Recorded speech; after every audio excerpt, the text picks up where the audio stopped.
ಯಾಕೆ ಸುಧೀರ್ 3 ದಿನದಿಂದ ನಮ್ಮ ಮನೆ ಹತ್ರ ಬಂದ್ರು ಕೂಡ ನನ್ನನ್ನ ಕಣ್ಣೆತ್ತಿ ಸಹ ನೋಡ್ತಾ ಇಲ್ಲ. ಅದೇ ಒಂದು ಫೋನ್ ಕಾಲ್ ಮಾಡಿ ಹೇಗಿದ್ಯಾ ಅಂತ ಕೂಡ ಕೇಳ್ತಲ್ಲ. ಯಾಕೆ ಸುಧೀರ್? ಯಾಕೆ ಇವಳ ಮಾತಿಗೆ ಒಪ್ಪಿ ಇವಳನ್ನ ಮದುವೆ ಮಾಡ್ಕೊಳ್ಳಲು ಒಪ್ಕೊಂಡಿದ್ದು ತಪ್ಪಾಯ್ತು ಅಂತಲ್ಲ, ಅಥವಾ ಇವ ನನ್ನ ಮನೆ ಡ್ರೈವರ್ ಅಂತಲ್ಲ, ಇಲ್ಲ ನನ್ನ ತಂದೆ ಭಯನ ನಿಮಗೆ? ಅರ್ಥವಾಯ್ತು ಬಿಡಿ.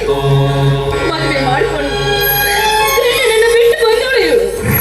ಇವಳನ್ನ ಮರು ಮದುವೆ ಮಾಡಿಕೊಂಡು ಎಲ್ಲಿ ನಾನು ಮುಜುಗರ ಪಡಬೇಕಾ ಅಲ್ಲ ಅಂತ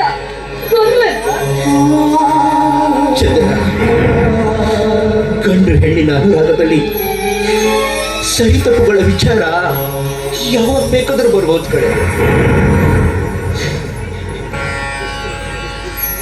ನೋಡಿ, ಇಷ್ಟು ದಿನ ಒಬ್ರಿಗೊಬ್ರು ಅರ್ಥ ಮಾಡ್ಕೊಂಡು ಚೆನ್ನಾಗೇ ಇದ್ದೀವಲ್ವ ನಾವು?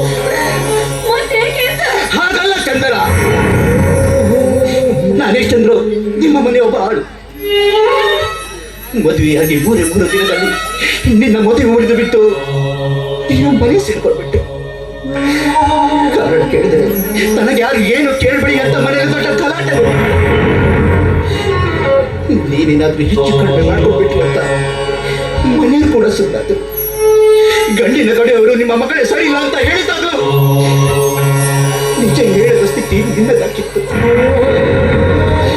ಯಾರ ಹತ್ರನೂ ಏನನ್ನು ಹೇಳದೆ ಮೌನಿಯಾಗಿದ್ದ ನೀನು ಅವನೊಬ್ಬ ನಪುಂಸಕ ಎಂಬ ವಿಚಾರವನ್ನ ನನ್ನ ಹತ್ರ ಹೇಳಿ ಈ ಬದುಕೆ ಬೇಡ ಅಂತ ಅಂದ್ರೆ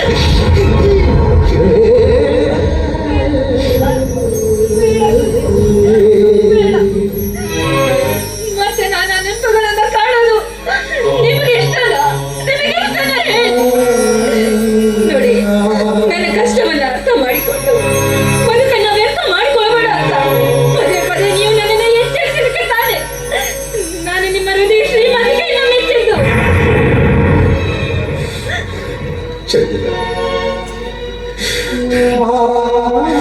ಚಂದನ, ನವಿರೇಟರು ವಿಶ್ವಾಸ ಸ್ನೇಹಕ್ಕೆ ಪರಿವರ್ತನೆ ಆಯಿತು. ಆದರೆ ಅದು ಸ್ನೇಹವೋ ಅಥವಾ ನೀನು ನನ್ನ ಮೇಲಿಟ್ಟಿರುವ ನಂಬಿಕೆಯೋ ಒಂದು ಗೊತ್ತಿಲ್ಲ.